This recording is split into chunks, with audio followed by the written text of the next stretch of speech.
नमस्कार मंडळी, श्री स्वामी समर्थ. स्वागत आहे तुमचं माझ्या यूट्यूब चॅनलवरती. आजचा दिवस तुम्हा सर्वांना खूप छान, सुखाचा, समाधानाचा जाऊ देत, हीच मी स्वामींच्या चरणी प्रार्थना करते आणि आजच्या या नवीन व्हिडिओला सुरुवात करते. पण त्या अगोदर तुम्ही माझ्या चॅनलवरती जर नवीन असाल तर चॅनलला पण लगेच सबस्क्राईब करा आणि कमेंटमध्ये श्री स्वामी समर्थ लिहायला अजिबात विसरू. येत्या 19 मार्चला म्हणजेच गुरुवारी गुढीपाडवा साजरा केला जाणार आहे आणि गुढीपाडवा हा आपल्या हिंदू नववर्षाची सुरुवात दर्शवणारा अत्यंत पवित्र सण आहे. तसेच याच दिवसापासून चैत्र नवरात्रीलाही सुरुवात होते, त्यामुळे या दिवसाचं धार्मिक महत्त्व आणखीन वाढतं आणि आपल्या महाराष्ट्रात हा सण मोठ्या उत्साहात आणि आनंदात साजरा केला जातो. गुढी म्हणजे विजयाची पताका आणि गुढीपाडव्याच्या दिवशी मांगल्याचं प्रतीक म्हणून प्रत्येक घरासमोर गुढी उभारण्याची परंपरा आहे, जी आपल्या आयुष्यात सुख, समृद्धी आणि सकारात्मक ऊर्जा आणते आणि म्हणूनच हा दिवस 3.5 शुभ मुहूर्तांपैकी एक मानला जातो.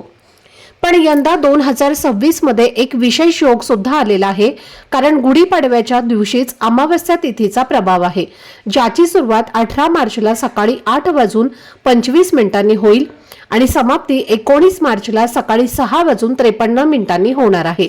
आणि त्यामुळे अनेकांच्या मनात प्रश्न येतो की अशा परिस्थितीमध्ये गुढी उभारावी की नाही.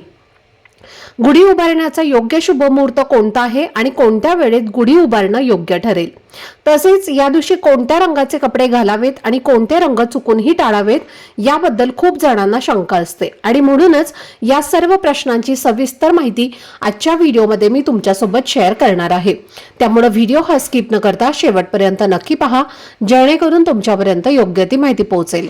आणि तुम्ही माझ्या चॅनलवरती जर नवीन असाल तर चॅनलला पण लगेच सबस्क्राईब करा आणि बेल आयकॉनला पण प्रेस करा, म्हणजे मी जेव्हा कधीही नवीन व्हिडिओज अपलोड करेन त्याचं नोटिफिकेशन सर्वात आधी तुम्हाला मिळेल आणि तुमचा एकही व्हिडिओ हा मिस होणार नाही. तसेच खाली असलेल्या हाय बटनवर सुद्धा क्लिक करा.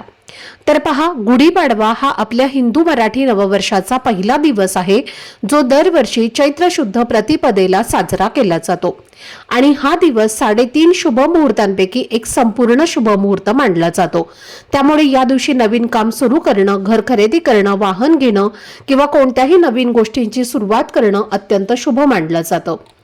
पौराणिक मान्यतेनुसार 14 वर्षाचा वनवास पूर्ण करून आणि रावणाचा पराभव करून प्रभू श्रीराम अयोध्येमध्ये याच दिवशी परतले होते आणि त्यांच्या स्वागतासाठी तसेच विजयाचे प्रतीक म्हणून लोकांनी गुढी उभारली होती.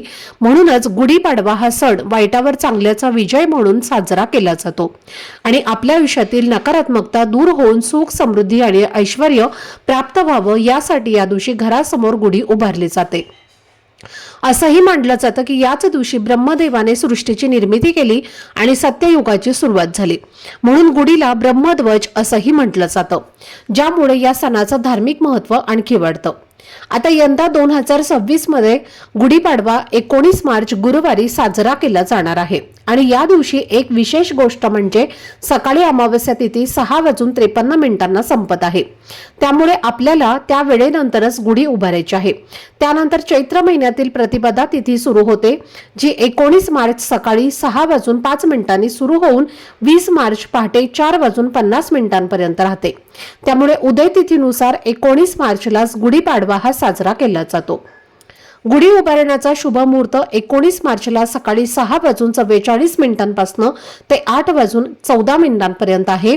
त्यामुळे अमावस्या संपल्यानंतर लगेचच आणि सकाळच्या थंड वेळेत सूर्याची तीव्र किरणं येण्यापूर्वीच गुढी उभारणं अधिक शुभ मानलं जातं, कारण अनेक जण उशिरा म्हणजे 10-11 वाजता किंवा दुपारी गुढी उभारतात, पण ज्योतिषशास्त्रानुसार सकाळची वेळच सर्वात जास्त योग्य मानली जाते.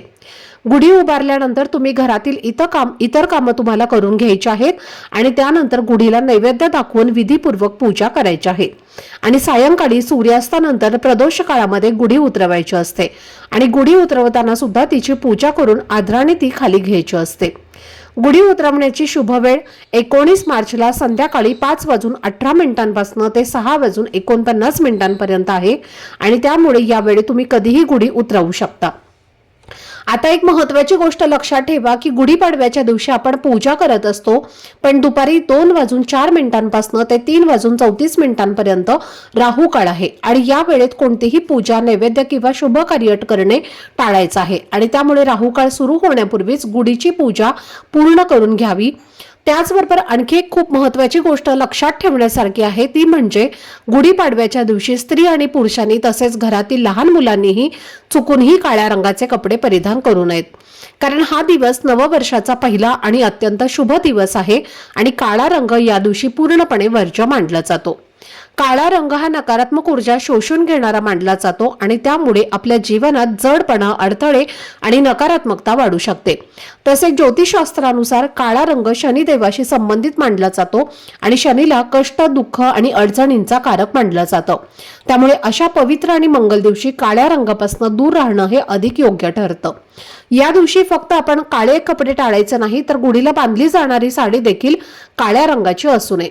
कारण गुढी ही आपल्या घरासमोर उभारली जाणारी एक पवित्र आणि सकारात्मकतेचे प्रतीक असते आणि तिच्या मार्फत घरात सात्विकता, आनंद आणि समृद्धी येते. त्यामुळे गुढीला नेहमी शुभ आणि उजळ रंगाची साडीच बांधावी. याच सोबत आणखी एक गोष्ट म्हणजे गुढीपाडव्याच्या दिवशी चुकूनही कोणाकडूनही उसने पैसे घेऊ नये. तसेच या दिवशी कर्ज घेणं किंवा पैशांची देवाणघेवाण करणं टाळावं. कारण हा दिवस लक्ष्मी प्राप्तीसाठी अत्यंत महत्त्वाचा दिवस मानला जातो आणि या दिवशी जर आपण पैसे देणं घेणं केलं तर घरातील लक्ष्मी बाहेर जाऊ शकते अशी श्रद्धा आहे. त्यामुळे शक्यतो या दिवशी आर्थिक व्यवहार टाळून घरात समृद्धी टिकवून ठेवण्याचा प्रयत्न करा. त्याचबरोबर या गुढीपाडव्याच्या दिवशी तुम्हाला आपल्या घरातील मीठ, धणे, आपण घरामध्ये जो झाडू नेहमी वापरतो तो झाडू, तसेच आपल्या घरातील दही या ज्या काही मुख्य वस्तू आहेत तर त्या लक्ष्मीकारक वस्तू आहेत आणि त्या वस्तू तुम्हाला चुकूनही या दिवशी कोणालाही द्यायच्या नाहीत. आपल्या कितीही जवळची व्यक्ती असेल तरीही तुम्हाला त्या व्यक्तीला या ज्या वस्तू मी तुम्हाला सांगितलेल्या आहेत तर त्या अजिबात देऊ नका.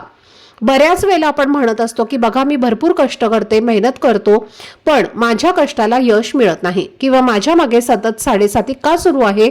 तर जेव्हा विषय तिथे असते तेव्हा आपल्याकडून या काही छोट्या मोठ्या गोष्टी ज्या आहेत तर त्या चुका घडत असतात आणि म्हणून आपल्या आयुष्यामध्ये आपल्याला हे जे परिणाम आहे तर ते भोगावे लागत असतात. त्याचबरोबर पहा, या दिवशी आपण प्रत्येक जण गुढी उभारत असतो, पण गुढी उभारताना चुकून ही दक्षिण दिशेला तुम्हाला गुढी लावायची नाही. कारण दक्षिण दिशा ही पितरांची दिशा मानली जाते आणि गुढीपाडव्याचा दिवस हा 3.5 शुभ मुहूर्तांपैकी आहे आणि म्हणून पहा दक्षिण दिशेला आपण कोणतेही शुभ कार्य जे आहे तर ते सुद्धा करत नाही.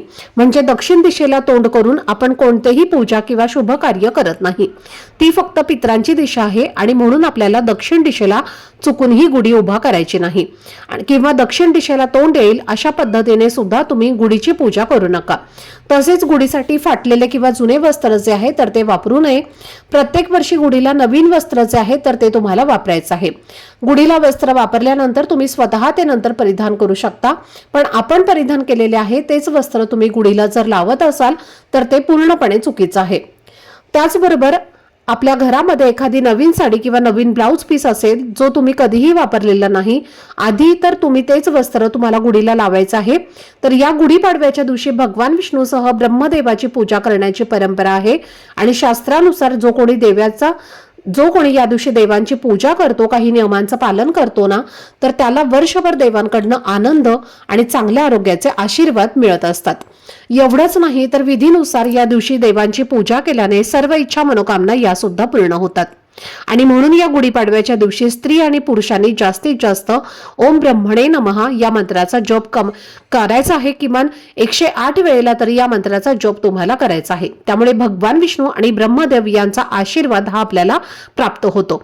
तसेच या गुढीपाडव्याच्या दिवशी चुकूनही नख कापू नये, दाढी मिशा केस देखील कापू नयेत आणि या दिवशी आपल्याला मांसाहार किंवा मद्यपान सुद्धा आवर्जून टाळायचं आहे. या दिवशी चुकूनही मांसाहार हा आपल्याला अजिबात करायचा नाही. तर ही अत्यंत महत्त्वाची माहिती मला तुमच्यासोबत शेअर करायची होती. आजचा हा व्हिडिओ जर तुम्हाला आवडला असेल, माहितीपूर्ण वाटलं असेल तर व्हिडिओला लाईक, शेअर आणि चॅनलला सबस्क्राईब नक्की करा. भेटूयात पुढच्या व्हिडिओमध्ये. तोपर्यंत सर्वांना श्री स्वामी समर्थ. धन्यवाद.